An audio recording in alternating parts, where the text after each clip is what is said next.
Naani mo without God. Pero kung ang Dios kauban kanunay nimo, kay kining bahandi nga gitugyan sa Ginoo para nato alam man sa atong kalipay. Diba nag-ingon ang Bala kasulatan sa Juan 16:24, pangayo kamo. Wala pa kamo sugad mangayo. Apan pangayo kamo aron makumpleto ang inyong kalipay. Dili kumpleto mga kaigsunan ang atong kinabuhi kung di ta makasuroy yung mall. Kana kita makatutag mga seminar sa Cagayan de Oro. Pagbuhan at tulad tag mall ni beauty bugawa do. Ano lang katanaw-tanaw tas masimina, mga sapatos, di ba? Tanaw ko sa necktie, ay ugalit ko sa necktie dito. Para mamahala. 400 makayo. Pero karato na para sa Ginoo. Amen.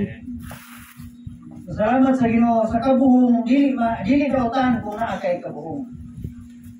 Apan ang kinabuhi dili perfect ko mga igsoon. Taliwala nga buhong ka. Di ka makasiguro ng imong kinabuhi perfecto. Amen. Wala kayo kasiguruhan sa imong kinabuhi na perfecto ka makadalaw. Apanang tanang sitwasyon, dili permanente.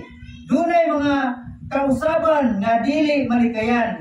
Gusto nato nga magpirmi ta sa kaharuay hangtod sa atong kamatayon.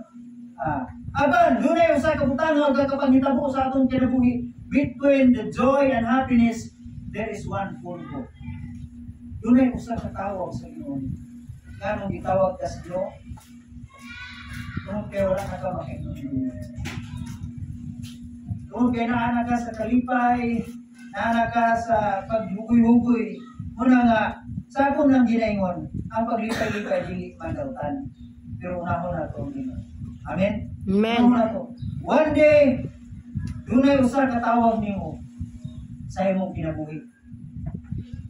O mabuak ang imong kinasuran, imong kasing-kasing